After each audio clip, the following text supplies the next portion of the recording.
জাতীয় ঐকমত্য কমিশনের দীর্ঘদিন আলোচনার পরও জুলাই সনদের বাস্তবায়ন নিয়ে এখনো একমত হতে পারেনি রাজনৈতিক দলগুলো। রাজনৈতিক বিশ্লেষকদের আশঙ্কা, জুলাই সনদ বাস্তবায়ন না হলে দেশে বড় ধরনের রাজনৈতিক অস্থিরতা তৈরি হতে পারে। সংঘাতপূর্ণ হতে পারে ত্রয়োদশ জাতীয় সংসদ নির্বাচন। গণ অভ্যুত্থান পরবর্তী রাজনীতির অন্যতম আকাঙ্ক্ষা জুলাই সনদ। অভ্যুত্থানের বর্ষপূর্তিতে জুলাই সনদের রূপরেখা তুলে ধরেন প্রধান উপদেষ্টা। তবে এর রাজনৈতিক ও সাংবিধানিক ভিত্তি কি হবে এ নিয়ে চলছে নানা বিতর্ক। ঐকমত্য কমিশনের সবশেষ বৈঠকেও জুলাই সনদ নিয়ে ভিন্ন মত জানায় রাজনৈতিক দলগুলো। বিএনপি নেতা সালাউদ্দিন আহমেদ বলছেন, জুলাই সনদ বাস্তবায়ন না হলে আবারও ফ্যাসিবাদ ফিরে আসবে, তাই আলোচনার টেবিলে এর সমাধান চায় বিএনপি। এই আশঙ্কাগুলো একদম উড়িয়ে দেওয়া যায় না। সেই ক্ষেত্রে আমরা বলেছি শুধু জাতীয় নিরাপত্তা হুমকির মধ্যে পড়বে তা নয়, এখানে আঞ্চলিক নিরাপত্তার বিষয়টি জড়িত হয়ে যেতে পারে। তবে আমরা দেশকে সেই দিকে নিয়ে যেতে পারি না এবং আশা করি এই জাতি সেটা বুঝবে, আমরা সবাই বুঝবো এবং আমরা একটা শান্তিপূর্ণ সমাধানের মধ্যে যেতে পারবো আলোচনার মাধ্যমে। বিশ্লেষকদের মতে, জুলাই সনদ বাস্তবায়ন না হলে আগামীতে দেশ বড় রাজনৈতিক সংকটে পড়তে পারে। সনদের ব্যাপারে শেষ পর্যন্ত একটা পর্যায়ে সবাই বাধ্য হবে সনদে স্বাক্ষর করতে। নতুন সংবিধান সৃষ্টি না হওয়া পর্যন্ত এই দেশের মানুষকে স্বাধীন সার্বভৌমত্ব রক্ষার রাস্তায় তোলা যাবে না। ঐকমত্য কমিশনের অন্যতম উদ্দেশ্য ছিল ফ্যাসিবাদ বিরোধী রাজনৈতিক দলগুলোকে এক টেবিলে আনা। বিশেষজ্ঞরা বলছেন, জুলাই সনদ নিয়ে ভিন্নমতের কারণে জনগণের আস্থা হারাবে রাজনীতিকরা।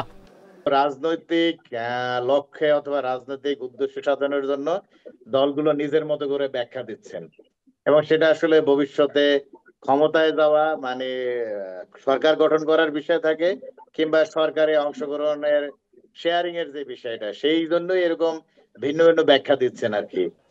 জুলাই সনদের অমীমাংসিত প্রস্তাবগুলোর বিষয়ে সমঝোতায় আসতে আরও 1 মাস সময় বাড়িয়েছে মন্ত্রিপরিষদ বিভাগ। মাহফুজার রহমান মিলন, ইন্ডিপেন্ডেন্ট নিউজ, ঢাকা। পিআর সহ যেসব বিষয়ে ঐকমত্য হয়নি সেসব বিষয়ে আন্দোলন এবং আলোচনা একসাথে চলবে। মঙ্গলবার গুলশানের ইইউ ডেলিগেশন অফিসে ইউরোপীয় ইউনিয়নের প্রতিনিধি দলের সঙ্গে বৈঠক শেষে একথা জানান জামায়াতে ইসলামের নায়েবে আমির সৈয়দ আব্দুল্লাহ মোহাম্মদ তাহের।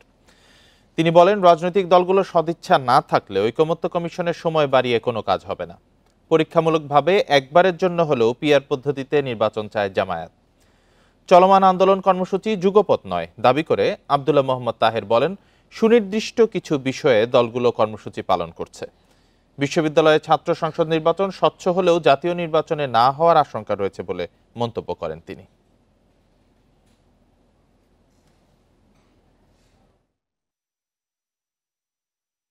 আমরা উচ্চকক্ষ এবং নিম্নকক্ষ উভয় জায়গাতেই আন্তরিকভাবেই পিআর সিস্টেম চাচ্ছি। এখনো কোনো যুগপৎ আন্দোলনের সিদ্ধান্ত নেয়নি। কতগুলো কমন ইস্যুতে যে সমস্ত রাজনৈতিক দলগুলো একমত আছে, তারা স্ব জায়গা থেকে তাদের মতো করে কর্মসূচি দেওয়ার বিষয়টি রয়েছে, বাধ্যবাধকতা নেই। রাজনৈতিক হীন উদ্দেশ্যে বা কিছু আসন বেশি পেতে পিআর পদ্ধতিতে নির্বাচন রাজনীতির জন্য ভয়ঙ্কর হতে পারে বলে মন্তব্য করেছেন বিএনপির স্থায়ী কমিটির সদস্য সালাউদ্দিন আহমেদ। মঙ্গলবার বিকেলে গুলশানের বাসায় সাংবাদিকদের এ কথা বলেন তিনি বলেন, উচ্চ নিম্ন সব ক্ষেত্রেই বিএনপি পিআর পদ্ধতির বিপক্ষে।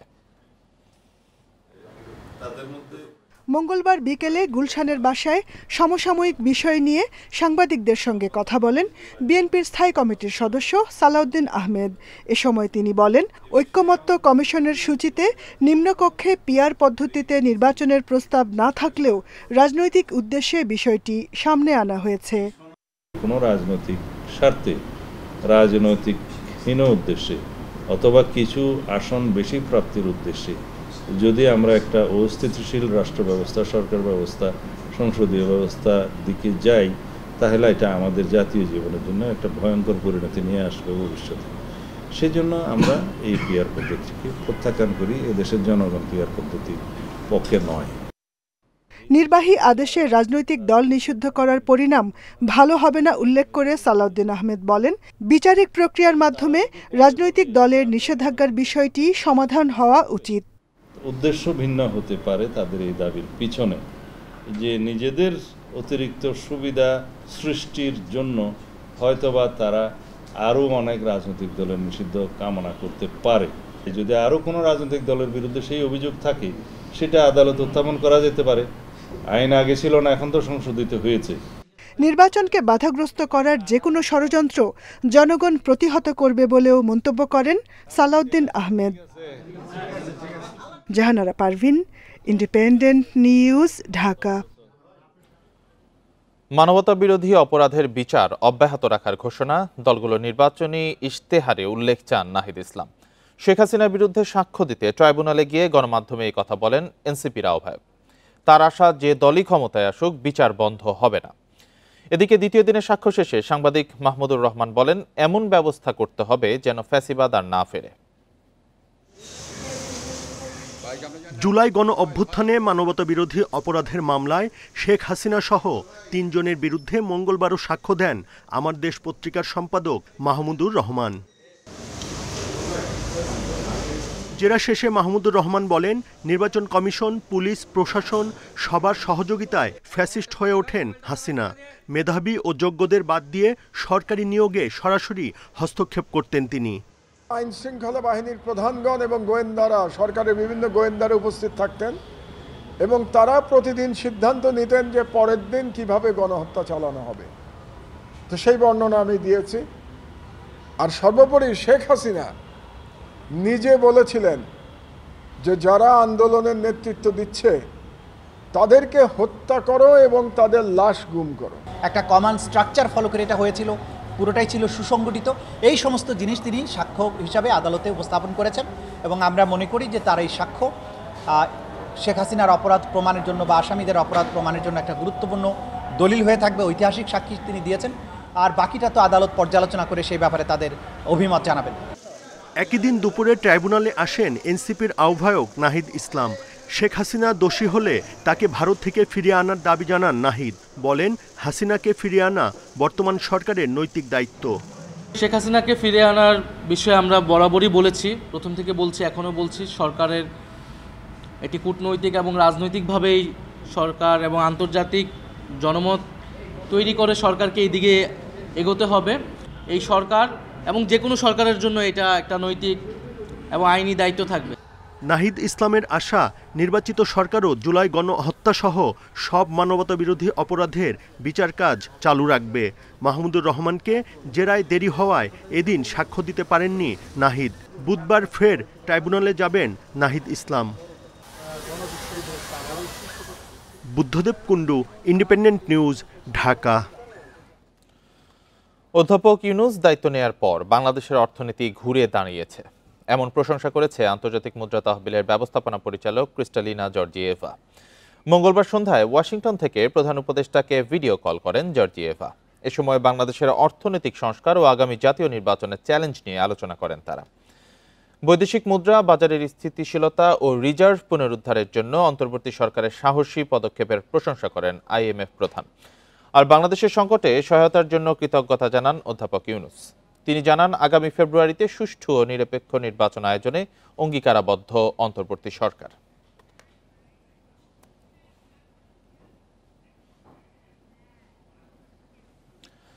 বাগেরহাটে নির্বাচন কার্যালয়ের সামনে অবস্থান কর্মসূচি পালন করেছে সর্বদলীয় সম্মিলিত কমিটি। আসন পুনর্বহালের দাবি পূরণ না হওয়া পর্যন্ত আন্দোলন চালিয়ে যাওয়ার ঘোষণা দিয়েছে তারা। এদিকে ফরিদপুরে শনিবার পর্যন্ত আন্দোলন স্থগিত করেছে বিক্ষুব্ধরা। নাগরিক ঐক্য পরিষদ জানিয়েছে, প্রশাসনের আশ্বাসে এই সিদ্ধান্ত নেওয়া হয়েছে।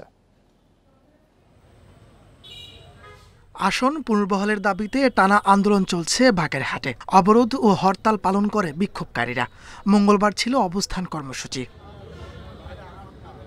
জেলা ও উপজেলা নির্বাচন কার্যালয়ের সামনে 4 ঘন্টা অবস্থান নেয় সর্বদলীয় সম্মিলিত কমিটি। দাবি আদায় করেই ঘরে ফেরার ঘোষণা নেতাদের। আমরা হরতাল প্রত্যাহার করে এই নির্বাচন কমিশনের অফিস অবস্থান কর্মসূচি বলেন বা ঘেরাও কর্মসূচি বলেন, এটি আমরা করছি। আন্দোলন থেকে আমরা ফিরে যাইনি, আমাদের আন্দোলন চলবে। আমাদের দাবি আদায় না হওয়া পর্যন্ত আমরা আরও কঠিন কর্মসূচিতে ইনশাল্লাহ যাব। এদিকে ফরিদপুর 4 আসনের সীমা নিয়ে সোমবার রণক্ষেত্রে পরিণত হয় ভাঙ্গা। থানা, উপজেলা কার্যালয় ও উপজেলা নির্বাচন অফিসে হামলা চালিয়ে আগুন দেয় বিক্ষুব্ধরা। মঙ্গলবারও মহাসড়কে বিদ্যুতের খুঁটি ও গাছের গুঁড়ি ফেলে 1 ঘণ্টা সড়ক অবরোধ করে আন্দোলনকারীরা। পরে প্রশাসনের আশ্বাসে শনিবার পর্যন্ত আন্দোলন স্থগিত করা হয়। শনিবার পর্যন্ত আন্দোলন স্থগিত থাকবে। পরে যদি আমাদের এই যৌক্তিক দাবি না মানা হয় তাহলে আমরা আবার লাগাতার অবরোধ আন্দোলনে ঘোষণা দেবো। জেলা প্রশাসক মহোদয় ইদানি ভিডিও বার্তা পেয়েছি নানান সংবাদ মাধ্যমের মাধ্যমে। আমরা মনে করি যে আমাদের যৌক্তিক দাবিটা হবে। এছাড়া ফরিদপুর 4 ও ফরিদপুর 2 আসনের সীমানা পুনর্নির্ধারণ কেন অবৈধ ঘোষণা করা হবে না তা জানতে রুল দিয়েছে হাইকোর্ট। 10 দিনের মধ্যে জবাব দিতে হবে ইসিকে। তাপস সরকার, ইন্ডিপেন্ডেন্ট নিউজ। বাগেরহাটের 4টি সংসদীয় আসন পুনর্বহালের দাবিতে জেলা উপজেলা নির্বাচন কার্যালয়ের সামনে অবস্থান নিয়েছে সর্বদলীয় সম্মিলিত কমিটি। এ নিয়ে আরো জানাতে বাগেরহাট থেকে যুক্ত হয়েছেন সহকর্মী অলিপ কুমার ঘটক। অলিপ, ইসির পক্ষ থেকে তো বলা হচ্ছে আসন সীমানা নিয়ে হাইকোর্টের রিট নিষ্পত্তির জন্য অপেক্ষা করা উচিত। এরপরও কর্মসূচি রাখার বিষয়ে আন্দোলনকারীরা কি বলছেন, আজকের কি অবস্থা জানাবেন?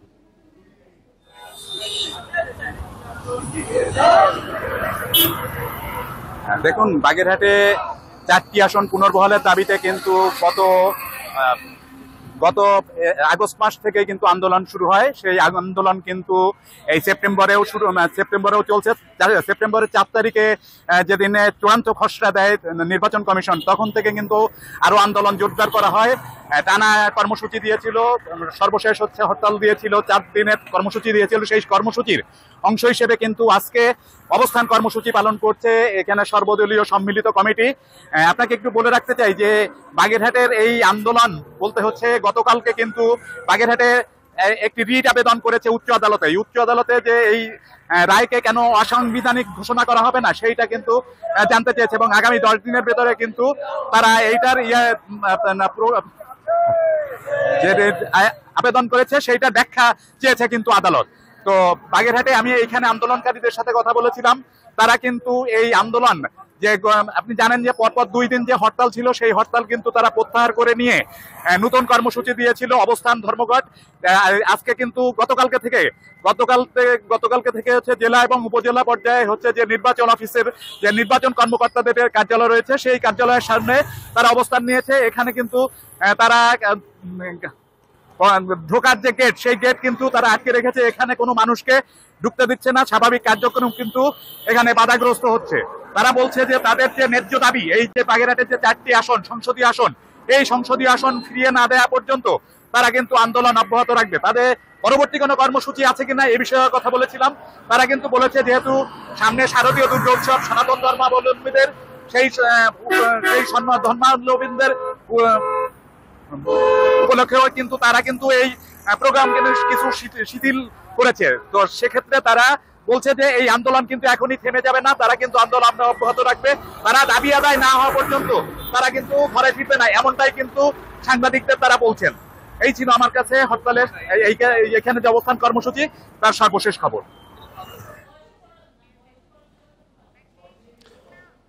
বাগেরহাট থেকে জানাচ্ছিলেন সহকর্মী অলিপ কুমার ঘটক। রাকসু নির্বাচনে নিরাপত্তায় থাকছে আইন শৃঙ্খলা বাহিনীর 2500 সদস্য। সক্রিয় থাকবে ভ্রাম্যমাণ আদালতও। নির্বাচন কমিশন বলছে সুষ্ঠু ভোট গ্রহণের প্রতিটি কেন্দ্রে বসানো হচ্ছে সিসি ক্যামেরা।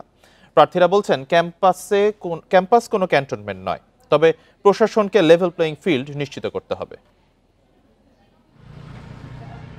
30 বছর পর হচ্ছে রাকসু নির্বাচন। ভোট গ্রহণ 25 সেপ্টেম্বর। কেন্দ্রীয় ও হল সংসদ নির্বাচনে 18 ভোট কেন্দ্রে বুথ থাকবে 990টি। কেন্দ্রে স্থাপন করা হয়েছে শতাধিক সিসি ক্যামেরা। থাকছে স্বচ্ছ ব্যালট বক্স। অফিসাররা থাকবেন, ব্যালট পেপার ভোটারদেরকে দিবেন, সেখানে আমাদের ক্যামেরার আওতায় থাকবে। বিশ্ববিদ্যালয়টা ঘেরা আছে, নির্দিষ্ট কিছু এক্সিট এন্ট্রান্স আছে, সেগুলো কঠোরভাবে নিরাপত্তা বাহিনী নিয়ন্ত্রণ করবেন। সুষ্ঠু নির্বাচনের স্বার্থে মোতায়েন থাকছে পুলিশ, র্যাব ও বিজিবি। 3 স্তরের নিরাপত্তা বলয় থাকবে বলে জানান পুলিশ কমিশনার। এখানকার অন্য জেলায় এনফোর্সিং এজেন্সি আছে, আমাদের র্যাব আছে, আমাদের বিজিবি, অন্য এপিবিএন আছে, তারাও থাকবে। সব মিলিয়ে মোটামুটি নিরাপত্তার জন্য যা ব্যবস্থা নেওয়ার আমরা সবই নিই। নিরাপত্তার অজুহাতে বাড়াবাড়ি যেন না হয় সে বিষয়ে সতর্ক করছেন প্রার্থীরা। প্রশাসনের উচিত এই নির্বাচনী পরিবেশকে ঘিরে এটাকে ঢিলেঢালা কোনো কিছু মনে না করে নির্বাচনী পরিবেশকে ঘিরে সর্বাত্মক প্রস্তুতি নেওয়া দরকার। নিরাপত্তা বাহিনী বা পুলিশ বাহিনীকে দিয়ে যে ঘিরে ফেলতে হবে, সবাইকে ওই রকম কঠোর নজরদারির মধ্যে রাখতে হবে, এটারও কোনো প্রয়োজনীয়তা আছে বলে আমার মনে হয় না। এবার রাকসুর 23 পদে লড়ছেন 306 জন, ভোটার 28,901 জন।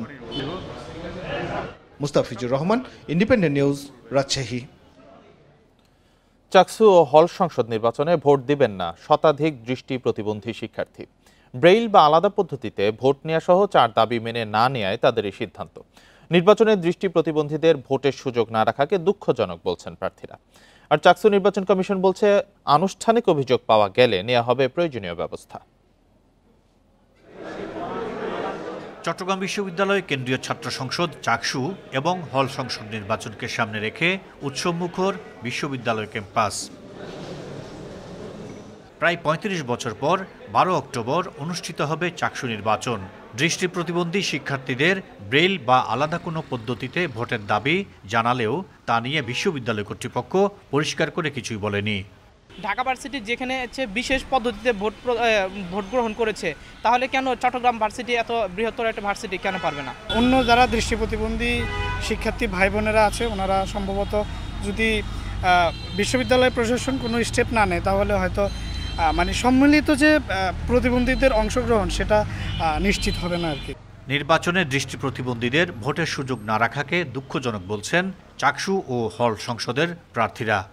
ঢাকা বিশ্ববিদ্যালয় বা জাহাঙ্গীরনগর বিশ্ববিদ্যালয়ে এইসব প্রার্থীদের জন্য স্পেশাল এবং কোটা থাকে, এদেরকে যাতে কোটার মাধ্যমে যাতে হলেও যাতে কি এদেরকে নির্বাচনে নিয়ে আসা হয় এবং তাদের একজন যোগ্য প্রতিনিধি থাকে এই হল সংসদ এবং কেন্দ্রীয় সংসদে থাকে, এটা আমরা নিশ্চিত করতে চাই। যারা এখানে আপনার প্রতিবন্ধী রয়েছে তারাও এখানে অংশগ্রহণ করা উচিত, কারণ এখানে আমাদের সবার কথাই বলতে হবে, কারণ একটা চাকসু নির্বাচন মানে এখানে 28টা পদ। বিশ্ববিদ্যালয় কর্তৃপক্ষ বলছে বিশেষ চাহিদা সম্পন্ন শিক্ষার্থীদের ভোটের সব সুবিধাই থাকবে। এরপরেও আনুষ্ঠানিক কোনো অভিযোগ পাওয়া গেলে ব্যবস্থা নেবেন তারা। আমার কাছে কোনো কাগজ আসে নাই দৃষ্টি প্রতিবন্ধীদের নমিনেশন ফর্ম নেওয়ার ক্ষেত্রে কি সমস্যা। এখন হয়তো কোথাও সংবাদ সম্মেলন করছে, হয়তো কোথাও তার দাবি দিয়েছে, কিন্তু আমাদের কাছে তো একটা আবেদন করতে হবে, সেই অনুসারে আমরা ব্যবস্থা নেব। আমরা স্পেশাল লোকদের ক্ষেত্রে স্পেশাল ব্যবস্থা নিতেই পারি, প্রয়োজনে তাদের জন্য মনোনয়ন ফর্ম বিতরণের জন্য স্পেশাল দিন দিতেও পারি। চট্টগ্রাম বিশ্ববিদ্যালয়ের বিভিন্ন বিভাগে পড়ুয়া দৃষ্টি প্রতিবন্ধীর সংখ্যা শতাধিক। চাকসু ও হল সংসদের কোনো পদে প্রতিদ্বন্দ্বিতা করছেন না তাদের কেউই। Ahsan Riton, Independent News, Chattogram. আবারও রাজধানীর মোহাম্মদপুরের রামচন্দ্রপুর খাল দখল করে নির্মাণ হচ্ছে 10 তলা ভবন। নিজস্ব জায়গায় ভবন নির্মাণ করা হচ্ছে দাবি দখলদারদের। তারা বলছেন সাদিক এগ্রোর বিরুদ্ধে অভিযান ছিল পুরোপুরি রাজনৈতিক। জমির মালিক ও সরকারি সম্পত্তি চিহ্নিত চালানো হবে যৌথ জরিপ, জানিয়েছে ডিএনসিসি। রাজধানীর 7 মসজিদ হাউজিং, কাটাসুর মৌজা, সিটি জরিপের খাস খতিয়ানে দাগ নাম্বার 11,412, জমির পরিমাণ 1.95 একর। রামচন্দ্রপুর খালের মধ্যে পড়েছে জমির পুরোটাই। এ কারণেই গত বছরের 27 জুন দখলের অভিযোগে উচ্ছেদ অভিযান চালায় ডিএনসিসি। বছর না ঘুরতেই 5,803 ও 4 দাগে চলছে 10 তলা ভবন নির্মাণ। পাশের প্লটের নির্মাণাধীন 12 তলার মধ্যে 4 তলার কাজ শেষ হয়েছে। এই ভবন অনুমোদনে রাজউকে করা হয়েছে আবেদন। হাউজিং কর্তৃপক্ষের দাবি এই জমি সাদিক এগ্রো ভাড়া নিয়ে খামার করে, পরে রাজনৈতিক কারণে তখন উচ্ছেদ চালায় উত্তর সিটি। এই বাড়িটা ভাড়াও ছিল না, কিছু ছিল না, 3 তলা বিল্ডিং ছিল, এই বাড়িটা সহ ভাঙিয়ে দিচ্ছে। এটা হলো তাদের একটা রাজনৈতিক ইস্যু হতে পারে, ব্যক্তি স্বার্থ উদ্ধারের জন্য হতে পারে। তৎকালীন যে লোকাল কমিশনার ছিলেন তিনিও খুব সিটি কর্পোরেশনের সাথে লিয়াজো করে এই কাজটা করাইছেন। আমাদের মালিকানা জায়গার উপরে বাড়ি করতে আপনার কাগজপত্র দেখেন, যদি মালিকানা না হয় তখন আপনারা কোনো পদক্ষেপ নেন। মালিকানা কি না, এখানে ডিসিপ্লিনারের ভিতরে আমরা ডিসিপ্লিনারের বাইরে যদি যায় থাকি 1 ইঞ্চি, তখন আপনারা আমার এই প্রশ্ন করতে পারেন যে আমরা খালের ভিতরে বাড়ি করতেছি। ডিএনসিসি বলছে ব্যক্তি মালিকানা ও সরকারি সম্পত্তি চিহ্নিত করতে চালানো হবে যৌথ জরিপ। যেটা আমাদের নিজস্ব খাল না, এটা হচ্ছে ডিসি দা মালিক। আমরা ডিসি কে একটা চিঠি দিচ্ছি, আমরা বলেছি যে আমরা সহ ডিসি সহ এবং জমির মালিক ও পক্ষ 3 পক্ষ মিলে আমরা একটা যৌথ জরিপ করব। যৌথ জরিপ অনুযায়ী যেটা জরিপের মধ্যে খালে পড়বে আমরা সেটা নিজ দায়িত্বে ভেঙে দেবো, আমরা ডিসির জন্য অপেক্ষা করব না। 2022 সালে জলাধারা সীমানা নির্ধারণের কাজ শুরু করে ডিএনসিসি। কিন্তু 3 বছরেও অবৈধ দখলদারদের তালিকা করতে পারেনি সংস্থাটি। আল আমিন হোসেন, ইন্ডিপেন্ডেন্ট নিউজ, ঢাকা। আবারও নিয়ন্ত্রণহীন হয়ে উঠছে বরগুনার ডেঙ্গু পরিস্থিতি। বাড়ছে আক্রান্ত রোগীর সংখ্যা, বাড়ছে প্রাণহানিও। গত 10 দিনে জেলার বিভিন্ন হাসপাতালে ভর্তি হয়েছে 499 জন। হাসপাতাল থেকে পর্যাপ্ত ওষুধ না পাওয়ার অভিযোগ ভুক্তভোগীদের। তবে সিভিল সার্জনের দাবি, ডেঙ্গু মোকাবেলায় সব ধরনের প্রস্তুতি রয়েছে তাদের। চলতি বছরের শুরুতে দেশে ডেঙ্গুর হটস্পট ঘোষণা করা হয় বরগুনাকে। এখন পর্যন্ত জেলায় শনাক্ত হয়েছে 6000-এর বেশি রোগী। আগস্টের শুরুর দিকে ডেঙ্গু রোগী কিছুটা কম থাকলেও গত 10 দিনের চিত্র ভিন্ন। রোগী বাড়তে থাকায় চাপ বাড়ছে হাসপাতালগুলোতে। তবে রোগীদের অভিযোগ, প্রয়োজনীয় ওষুধ দেয়া হচ্ছে না হাসপাতাল থেকে। কোনো ধরনের ওষুধ নেই, শুধু প্যারাসিটামল মনে করেন সকালে 1 পিস দেয়, এটা খাইয়েন, আবার খানিক পর 2টা-3টার দিক দিয়ে আসবে, ওই সময় আবার 2টা দেবে। স্যালাইন আর প্যারাসিটামল 2টা ট্যাবলেট দেয়, 2 বিল্লার লাগে, আর তার সব যা যা প্রয়োজন যে রোগীর সবই কিনে আনবে। বাজেট ঘাটতির কারণে ওষুধের সংকটের কথা বলছে হাসপাতাল কর্তৃপক্ষ। তবে দ্রুতই স্বাভাবিক হওয়ার আশা তাদের। স্যালাইনে কোনো ঘাটতি ছিল না। আর জ্বর থাকে, জ্বরের জন্য নাপা আমরা প্যারাসিটামল অবশ্যই তাদেরকে দিয়েছি। অ্যাটিপিক্যাল কিছু প্রোডাক্ট হয়তো আমাদেরকে কিনতে দিতে হয়েছে। তো সামনের অর্থ বছরে কেনাকাটা শুরু হলে সেই দিকটা আমরা খেয়াল রাখব। এদিকে মশা নিধনে প্রশাসন ও পৌরসভার কার্যকর উদ্যোগ না থাকার কথা বলছেন স্থানীয়রা। যে ডেঙ্গুর যে প্রকোপ বাড়ছে, আসলে ওই রকমের কোনো মশা নিধনের জন্য কোনো ব্যবস্থাই নাই। গ্রামে এবং সকল ওয়ার্ডে আসলে ডেঙ্গু মশা নিধনের কাজ করা উচিত। সে ডেঙ্গু রোগীর সংখ্যা বাড়ছে।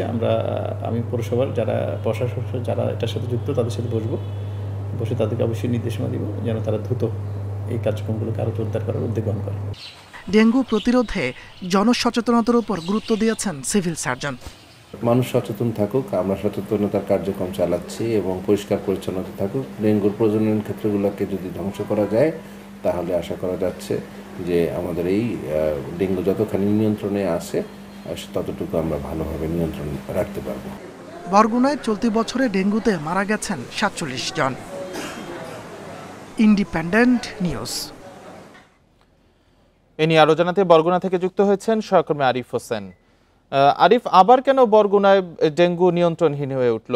হাসপাতালগুলোতে চিকিৎসা কেমন চলছে? রোগীরা ওষুধ না পাওয়ার অভিযোগ করছেন, একটু বিস্তারিত জানাবেন এ বিষয়ে।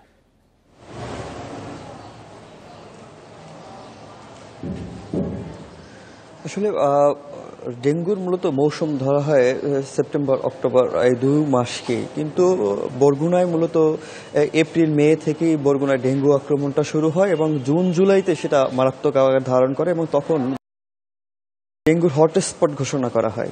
এরপর থেকেই জুলাইয়ের পরে কিছুটা হয়তো 15-20 দিনের মতো ডেঙ্গুর সংক্রমণ কিছুটা কমলেও আবারও সেই বৃদ্ধি পেয়েছে। আসলে স্বাস্থ্য অধিদপ্তর থেকে বলছে ডেঙ্গুবাহী যে মশা, এডিস মশার জন্ম মূলত স্বচ্ছ পানিতে, আর সেটা বৃষ্টির সাথে স্বচ্ছ পানির একটা সম্পর্ক রয়েছে, যে কারণে যেই ডেঙ্গুর যে সংক্রমণের সময়সীমা, যে এরা সেপ্টেম্বর অক্টোবর মাস জুড়ে আসলে ডেঙ্গু সংক্রমণটা আরো বাড়বে, তো এমনটা স্বাস্থ্য অধিদপ্তর বলছে। আর ঔষধ সংকটের বিষয়টা আসলে আমরা সেই জুন জুলাই থেকেই আসলে শুনে আসছি ঔষধ সংকট রয়েছে। তখন থেকে বলা হচ্ছে সামনে যে অর্থ বছর আসবে সেই অর্থ বছরে আসলে ঔষধ ক্রয় করে ঔষধ সংকটটা মেটানো হবে। কিন্তু আসলে এখন সেপ্টেম্বর মাস চলছে, কিন্তু এখন আসলে সেই ঔষধটা ক্রয় করা হয়নি, যে কারণে আসলে ঔষধ সংকট রয়েছে। হাসপাতাল থেকে শুধু স্যালাইন এবং প্যারাসিটামল দেয়া হয়। কিন্তু ডেঙ্গু রোগীরা মূলত ডেঙ্গু রোগে যারা আক্রান্ত হয়, এদের বিভিন্ন ডেঙ্গু ছাড়া বিভিন্ন রোগের উপসর্গ তাদের আসলে দেখা দেয়। তো সেই ক্ষেত্রে বিভিন্ন ঔষধ তো তাদের দরকার প্রয়োজন পড়ে, যেটা আসলে বিভিন্ন ফার্মেসি থেকে ক্রয় করতে হয়। আপনি জানেন যে বরগুনা একটা প্রান্তিক সাগর উপকূলীয় জেলা। এই জেলায় আসলে বেশিরভাগই মানুষ নিম্ন এবং মধ্যবিত্ত আয়ের মানুষ। আসলে তাদের পক্ষে যেই চিকিৎসা ব্যয় মেটাতে আসলে ওনারা হিমশিম খাচ্ছে। আপনি শুনলে যে গত মাসে একজন রোগী মারা গেছে, আলেয়া বেগম নামে। আসলে এই রোগীকে বরগুনা থেকে রেফার করা হয়েছিল বরিশালে, কিন্তু এই রোগীর টাকা না থাকার কারণে আসলে উনি সদর হাসপাতালে থেকে চিকিৎসা নিয়েছে এবং এই সদর হাসপাতালে গত মাসে উনি মারা গিয়েছেন। এই আসলে চিত্রটা বরগুনার বেশিরভাগ রোগীদের ক্ষেত্রেই আসলে একই চিত্র। যারা বেঁচে যাচ্ছেন তারা আসলে সৃষ্টিকর্তার ইচ্ছাই বেঁচে যাচ্ছেন, কিন্তু চিকিৎসা এখানে অবকাঠামোগতভাবে ডেভেলপমেন্ট থাকলেও আসলে সামগ্রিক যে চিকিৎসা দরকার, এখানে আইসিইউর ব্যবস্থা নেই বরগুনায়। আপনি জানেন বরগুনায় প্রায় 47 জন রোগী আসলে বরগুনার ডেঙ্গুতে আক্রান্ত হয়ে মারা গেছে, যার মধ্যে বরগুনার বিভিন্ন হাসপাতালে মারা গেছে 9 জন এবং বাকি রোগীগুলো দেশের বিভিন্ন হাসপাতালে চিকিৎসাধীন অবস্থায় মারা গেছে। এবং যদি আইসিইউ থাকতো আসলে এই মৃত্যুর হার সংখ্যাটা কমানো যেত। কারণ আপনি জানেন যে আইসিইউর জন্য বরিশাল অথবা ঢাকায় আসলে রোগীদের যেতে হয়। মাঝখানে যে সময়টা ক্ষেপণ হয় আসলে এই সময়টার কারণেই এই রোগীরা ক্রিটিক্যাল মুহূর্তে চলে যায়, যে কারণে মৃত্যুর মতো ঘটনা ঘটে। এই ছিল বরগুনা থেকে ডেঙ্গু নিয়ে সবশেষ। আশা করছি এই বিষয়ে প্রশাসন যথাযথ ব্যবস্থা নেবে। বরগুনা থেকে ডেঙ্গু পরিস্থিতি নিয়ে জানাচ্ছিলেন সহকর্মী আরিফ হোসেন। টাঙ্গাইল সদরের মগরা ইউনিয়ন বিএনপির সাধারণ সম্পাদককে না পেয়ে তার স্ত্রী লিলি আক্তারকে কুপিয়ে হত্যা করেছে দুর্বৃত্তরা। এই ঘটনায় মঙ্গলবার রাতে অজ্ঞাতদের আসামি করে টাঙ্গাইল মডেল থানায় একটি হত্যা মামলা দায়ের করেন নিহতের স্বামী আনিসুর রহমান। পুলিশ ও স্থানীয়রা জানায় ইউনিয়ন বিএনপির সাধারণ সম্পাদক আনিসুর রহমান উত্তমের বাড়ির পাশেই নিজেদের বিস্কুটের কারখানা রয়েছে। মঙ্গলবার সন্ধ্যায় কারখানায় যান লিলি আক্তার। এ সময় বেকারির মালিক উত্তমকে না পেয়ে তার স্ত্রী লিলিকে ধারালো অস্ত্র দিয়ে কুপিয়ে পালিয়ে যায় দুর্বৃত্তরা। পরে গুরুতর অবস্থায় স্থানীয়রা তাকে উদ্ধার করে সদর হাসপাতালে নিয়ে গেলে চিকিৎসক মৃত ঘোষণা করেন। এ ঘটনায় তদন্তে নেমেছে পুলিশ। জড়িতদের ধরতে অভিযান চলছে বলেও জানায় আইনশৃঙ্খলা বাহিনী।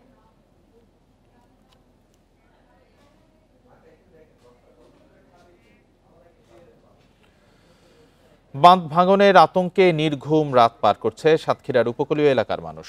ভাঙনের ঝুঁকিতে রয়েছে কপোতাক্ষ, খোলপেটুয়া, কুড়িকাউনিয়া, চাকলা, মাদিয়া সহ কমপক্ষে 10টি পয়েন্টের বেড়ি বাঁধ।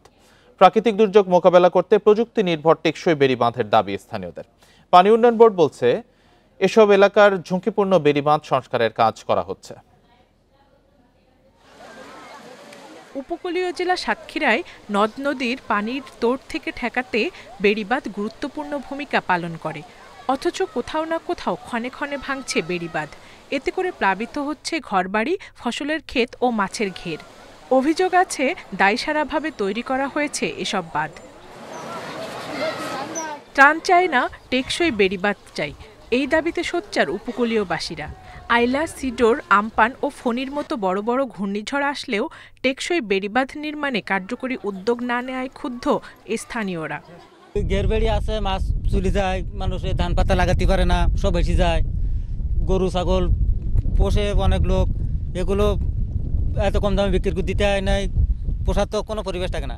এই গণমুখী তো ভেঙে যেতে পারে, এরপরে যে আসে সে দিকে খালি ফিরে যায়, অথচ মাটি দেয় না কেউ। চরম ঝুঁকিপূর্ণ অবস্থা রয়েছে এই ক্লোজারটি, যে কোনো মুহূর্তে ভেঙে যেতে পারে।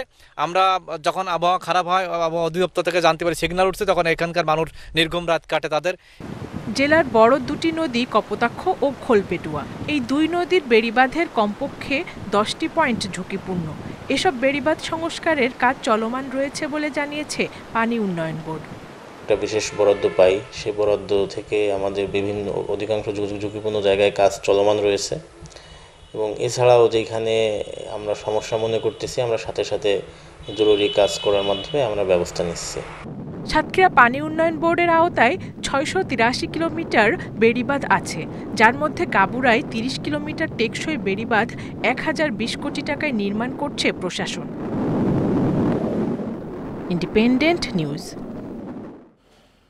বৃষ্টি ও উজানের ঢল কমে আসায় কমতে শুরু করেছে তিস্তার পানি। এর ফলে লালমনিরহাটের প্লাবিত বিভিন্ন এলাকা থেকে পানি নামতে শুরু করায় ভেসে উঠছে ক্ষতির চিহ্ন। পানি উন্নয়ন বোর্ড জানিয়েছে সকাল 6টায় ডালিয়া ব্যারাজ পয়েন্টে তিস্তা নদীর পানি বিপদসীমার 10 সেন্টিমিটার নিচে প্রবাহিত হচ্ছে। তবে তিস্তার পানি বিপদসীমার নিচে নামলেও ক্ষতিগ্রস্তদের দুর্ভোগ এখনো কমেনি। পানির নিচে থাকায় নষ্ট হয়ে গেছে ফসলি জমি ও কাঁচা সড়ক। বন্যার পানি নামতে শুরু করায় অনেকেই ফিরছেন বাড়িতে, তবে অনেক ঘরবাড়ি বসবাসের অনুপযোগী হয়ে পড়ায় বিপাকে তারা। অনেক বাড়িতে এখনো রান্নার উপযোগী পরিবেশ নেই, পাশাপাশি রয়েছে খাবার ও বিশুদ্ধ পানির সংকটও।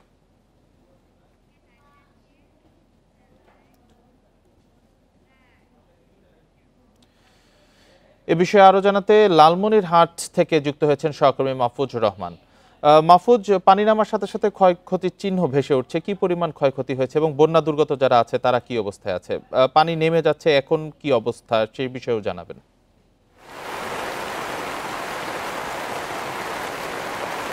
দেখুন, গত কয়েকদিনের যে তিস্তা তীরবর্তী নিম্নাঞ্চল যে প্লাবিত হওয়ার খবর, সেটির কিন্তু আশার বাণী ছিল যে পানি কমে বিপদসীমার 28 সেন্টিমিটার নিচ দিয়ে প্রবাহিত হচ্ছিল গতকাল, এবং আজকে আমরা দেখেছি যে সেই পানি কিন্তু তিস্তা ব্যারেজ পয়েন্টে আবারও বেড়ে চলছে, অর্থাৎ 28 সেন্টিমিটার থেকে পানি বেড়ে বর্তমান 10 সেন্টিমিটার। তারপরে কিছুক্ষণ আগের যে প্রাপ্ত খবর, ডালিয়া ব্রিজ পয়েন্টে কিন্তু 5 সেন্টিমিটার উপর দিয়ে পানি প্রবাহিত হচ্ছে। আপনি নিশ্চয়ই ক্যামেরার চোখে দেখছেন যে লালমনিরহাটের আকাশ থেকে কিন্তু মুষলধারে বৃষ্টি হচ্ছে, যার ফলে কিন্তু তিস্তা এবং তিস্তা তীরবর্তী যে নিম্নাঞ্চল আছে আবার সে প্লাবিত হওয়ার কিন্তু শঙ্কায় রয়েছেন স্থানীয়র সাথে আমি সকাল থেকেই কথা বলছি। তারা বলছেন যে মুষলধারে যেভাবে বৃষ্টি হচ্ছে আবারও তিস্তায় পানি বাড়বে, যে তাদের যে কিছুদিনের যে সংকট ছিল, তাদের যে দুর্ভোগ ছিল, সেই দুর্ভোগ কিন্তু আবারও বাড়ার একটা সম্ভাবনা রয়েছেন এবং তারা ব্যাপক আতঙ্কে রয়েছেন যে যেভাবে বৃষ্টি হচ্ছে এবং ভারতের অভ্যন্তরে আমরা যেটি খবর নিয়েছি সেখানেও মুষলধারে বৃষ্টি হচ্ছে, সব মিলে কিন্তু খুব কম সময়ের মধ্যে কিন্তু তিস্তায় আবার ফুলে ফেপে ওঠার কিন্তু একটি সম্ভাবনা রয়েছে। আমি এখন একেবারে রয়েছি তিস্তার যে তিস্তার প্রাণ গোবর্ধন, সেই গোবর্ধন তিস্তার তীরে রয়েছি।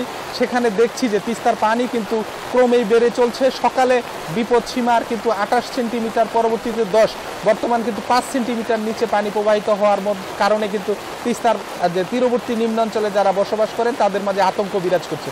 আপনি যেমনটি বলছিলেন, গত কয়েকদিন থেকে তারা দুর্ভোগে রয়েছেন, পানি প্লাবিত হওয়ার কারণে তাদের স্বাভাবিক জীবনযাত্রা, রাস্তাঘাটের ক্ষতি, বাসা বাড়ির ক্ষতি, পাশাপাশি কিন্তু তারা পানিবাহিত রোগেও কিন্তু আক্রান্ত হয়েছেন।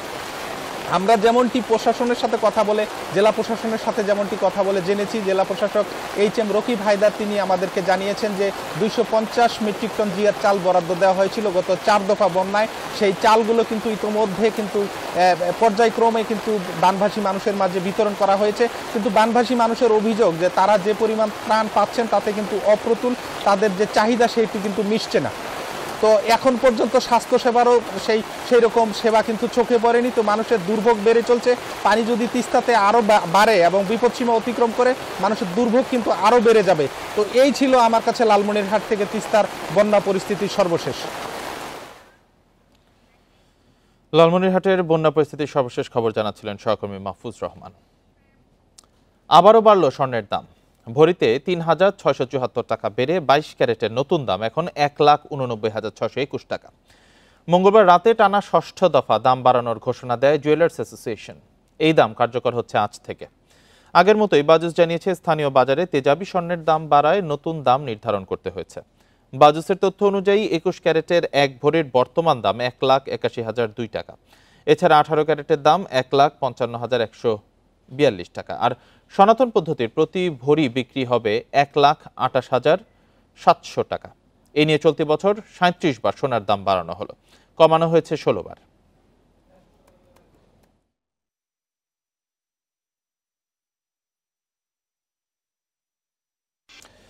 দুর্গাপূজা সামনে রেখে ভারতে 1200 মেট্রিক টন ইলিশ রপ্তানি করতে 37টি প্রতিষ্ঠানকে অনুমতি দিয়েছে বাণিজ্য মন্ত্রণালয়। প্রতি কেজি ইলিশ 1500 টাকা দরে রপ্তানি করার অনুমতি দেওয়া হয়েছে। এদিকে রপ্তানির দামে হতাশ চাঁদপুরের ইলিশ ব্যবসায়ীরা। অন্যদিকে ভোক্তা সংরক্ষণ অধিদপ্তর বলছে, সরকারের বেঁধে দেয়া দামে খুচরা ও পাইকারি বাজারে কোনো প্রভাব ফেলবে না।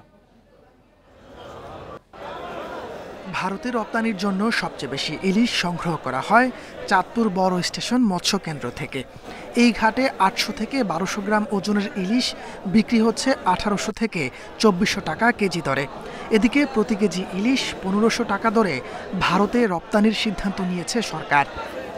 না, 1500 টাকা রেট দিলে তো ওইভাবে যাবে না মাছ। 1500 টাকা রেটে তো আসলে পড়তে হবে না। যে বাধ্যতামূলক যে রেট দিছে সেই রেটে আমাদের এইখানে এই রেটে বেচা কিনা হয় না। আমাদের এখানে আমরা খোলা মার্কেটে অকশনে ডাকি, আমাদের এখানে মিনিমাম রেট ওটা দিচ্ছে 2100 টাকা। রপ্তানির দামের তুলনায় বাজারের ইলিশের দাম বেশি উল্লেখ করে ভোক্তা অধিদপ্তরের কর্মকর্তারা বলছেন, খুচরা ও পাইকারি বাজারে এই ঘটনা কোনো প্রভাব ফেলবে না। দুর্গাপূজা উপলক্ষে ভারতে কিছু মাছ রপ্তানির অনুমোদন দিয়েছে। এটা সরকারের নীতিগত সিদ্ধান্ত। আমরা আশা করছি বাজারে এর কোনো নেতিবাচক প্রভাব পড়বে না এবং সরবরাহ যদি স্বাভাবিক থাকে তাহলে আমরা আশা করছি অচিরেই ভোক্তা সাধারণগণ ইলিশ মাছের স্বাদ গ্রহণ করতে পারবে। ভারতের সাথে বাণিজ্য মন্ত্রণালয়ের দ্বিপাক্ষিক চুক্তির মাধ্যমে দাম ঠিক করা হয়। এতে বাজার মূল্যের সাথে একটু গরমিল থাকা স্বাভাবিক বলছে জেলা মৎস্য বিভাগ। ভারতের মূল্য নির্ধারণ হয় দ্বিপাক্ষিক বিজনেসের আলোকে, আর বাংলাদেশের বাজারের চাহিদা অনুযায়ী দাম ওঠানামা করে। তাই ভারতের মূল্যর সাথে বাংলাদেশের মূল্যর মিল থাকে না। এবার ৩৭টি প্রতিষ্ঠানকে ভারতে ইলিশ রপ্তানির অনুমতি দিয়েছে সরকার। Independent news.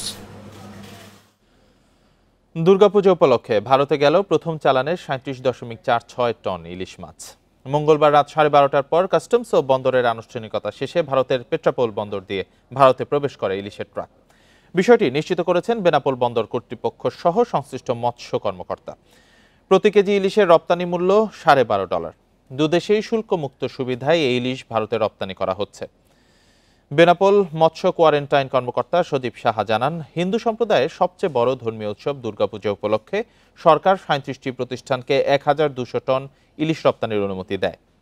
বাণিজ্য মন্ত্রণালয়ের নির্দেশনা অনুযায়ী আগামী ৫ অক্টোবরের মধ্যে এই সমস্ত ইলিশ ভারতে রপ্তানি করতে হবে।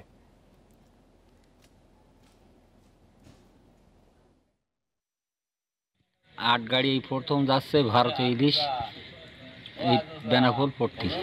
অনুমোদন পেয়েছি 40 টন স্বর্ণালী এন্টারপ্রাইজে, তার ভিতরে আছে 4 টন আমরা ভারতে রপ্তানি করছি এবং বাকি। আর এই ছিল সকাল ৯টার বিরতিহীন ইন্ডিপেন্ডেন্ট সংবাদে।